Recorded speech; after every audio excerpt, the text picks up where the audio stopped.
Doctor మాదినా వెటన్పెట్ YouTube ఛానల్కి స్వాగతం. ఇటీవల కాలంలో చాలా మంది రైతులు ఈ గొర్రెల పెంపకం వైపు దృష్టి సారిస్తున్నారు. షెడ్లో ఉంచి ఈ గొర్రెలను పెంచి ఉపాధి పొందాలనుకుంటున్నారు.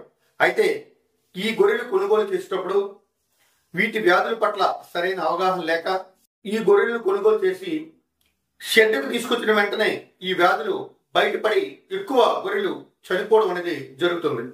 మరి ఈ గొర్రెల్లో వచ్చే అతి ముఖ్యమైన వ్యాధి పీపీఆర్, దీన్నే పారుడు వ్యాధి అంటారు. మరి ఈ వ్యాధి లక్షణాలు ఎలా ఉంటాయో ఇప్పుడు మనం తెలుసుకుందాం. ఈ పీపీఆర్ వ్యాధి వైరస్ క్రిముల వల్ల వస్తుంది. చిన్న పిల్లలకి ఎక్కువగా సోకుతుంది పెద్దవాటి కంటే. కానీ మందలో ఒకసారి ప్రవేశించిన తర్వాత 100% కూడా అన్ని గొర్రెలకు అంటుకునే ప్రమాదం ఉంది. అంతేకాకుండా సరైన జాగ్రత్తలు తీసుకోకపోతే ఈ వ్యాధి సోకిన గొర్రెల్లో 50% గొర్రెలు చనిపోయే ప్రమాదం కూడా ఉంది. మరి ఈ వ్యాధిని ప్రాథమిక దశలో ఎలా గుర్తించాలి? ఈ వ్యాధి సోకిన జీవాలకు ముందుగా ముక్కు నుంచి స్రవాలు కారణం అనేది గమనిస్తాం. వాటికి జ్వరం 105 డిగ్రీల నుంచి 106 డిగ్రీల వరకు ఉంటుంది. మేత తీసుకో. కొన్ని గొర్రెల్లో ముక్కు నుంచి ఈ స్రవాలు చీమిడిగా రక్తంతో కూడి కూడా ఉండొచ్చు. ఇలా మందలో ఎక్కువగా దగ్గుతూ తుమ్ముతూ ఉంటాయి. ఆ తర్వాత నోటిలోను నాలుగు పైన పుండ్లు అనేవి ఈ విధంగా ఏర్పడతాయి.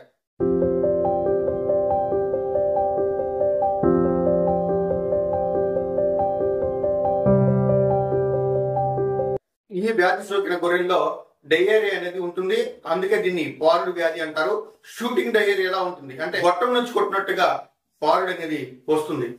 సో ఈ 3 లక్షణాలు ముందుగా రైతులు జాగ్రత్తగా గమనించాలి. ముఖ్యంగా ఈ గొర్రె పిల్లల్లో కానీ గొర్రెల్లో కానీ ముక్కు నుంచి స్రవాలు కారడం, నోట్లోను నాలుగు పైన పొక్కులు ఏర్పడడం, దీంతో పాటు పారుడు లక్షణాలు ఉండడం, ఈ 3 లక్షణాలు ఈ పీపీఆర్ వ్యాధిని మీకు నిర్ధారిస్తుంది. కాబట్టి ఈ వ్యాధి లక్షణాలను జాగ్రత్తగా గమనించి ఈ వ్యాధి లక్షణాలు ఉన్న గొర్రెలు కానీ గొర్రెల పిల్లలు కానీ కొనుగోలు చేయకూడదు.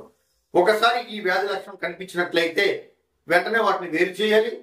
ఈ వ్యాధి సోకింది లేదా వ్యాధి సోకిన అనుమానం ఉంది అనుకున్న మందలో ఎట్టి పరిస్థితిలో కూడా టీకాలు వేయకూడదు. ఈ లక్షణాలు లేని గొర్రె పిల్లల్ని కానీ గొర్రెలు కానీ కొనుక్కున్నట్లయితే ఈ మీ ఫార్మ్ అనేది లాభదాయకంగా ఉంటుంది. మళ్ళీ ఇంకో వీడియోలో కలుసుకుందాం. అంతవరకు సెలవు. నమస్కారం.